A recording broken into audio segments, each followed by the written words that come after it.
હાલ બોટાદ ગરદાકાંડને લઈને મામલો ગરમાયેલો છે અને આમ આદમી પાર્ટીના નેતા પ્રવીણ રામ અને રાજુ કરપડા ઉપર કલમો હેઠળ ગુના દાખલ કરવામાં આવ્યા છે। ત્યારે હાલ હવે તેમની આજે અમદાવાદથી ધરપકડ કરવામાં આવી છે। શું છે સમગ્ર મામલો, વિગતે વાત કરીશું।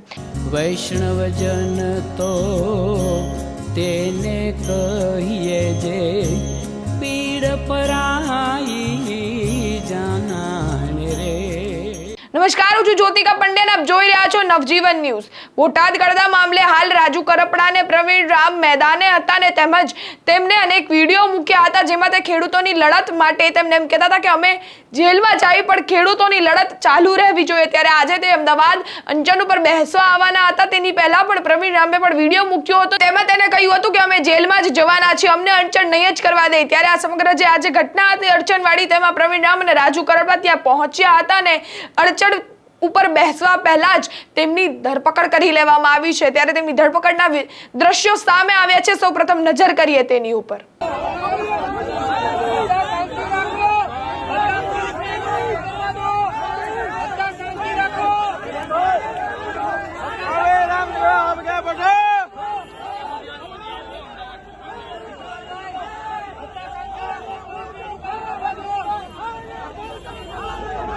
हम तुम्हारे साथ हैं।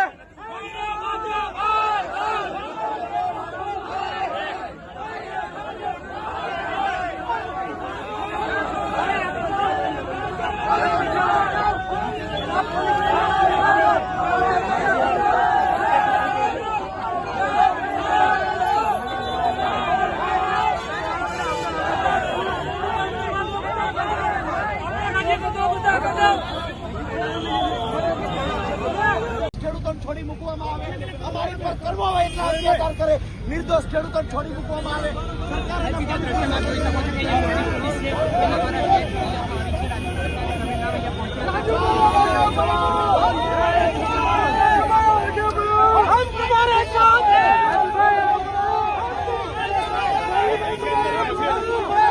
અંદર જાય છે, ચિંતા ન કરો।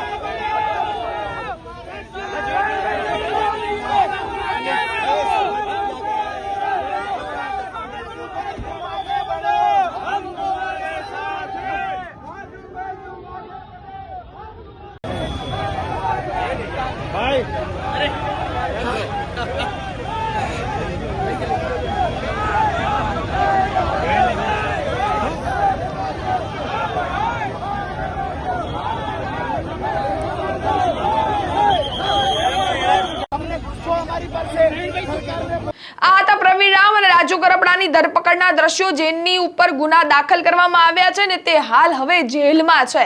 આમાં સવાલ એક જ ઉઠે છે, જ્યારે પણ આમ આદમી પાર્ટી અવાજ ઉઠાવે છે ત્યારે તેમની ઉપર ગુનાઓ દાખલ કરવામાં આવે છે ને તેમની ધરપકડ કરી લેવામાં આવે છે। હવે જોવાનું એ રહ્યું કે રાજુ કરપડા અને પ્રવીણ રામની ધરપકડ તો થઈ ચૂકી છે, પણ તેમને ધરપકડ બાદ જામીન ક્યારે મળશે ને તેને જેલમાંથી છુટકારો ક્યારે મળશે, આ સવાલ ઊભો જ રહેશે જ્યાં સુધી પ્રવીણ રામ અને આમ આદમી પાર્ટીના નેતાઓ લડત લડતા રહેશે। આવા જ અવનવા વિડીયોઝથી અમે તમને માહિતગાર કરતા રહેશું, એટલે નવજીવન ન્યૂઝ જોતા રહો, તેમજ અમારી ચેનલને લાઈક, શેર, સબસ્ક્રાઇબ કરવાનું ભૂલશો નહીં। ધન્યવાદ। વૈષ્ણવજન તો તેને કહીએ જે પીડ પરાઈ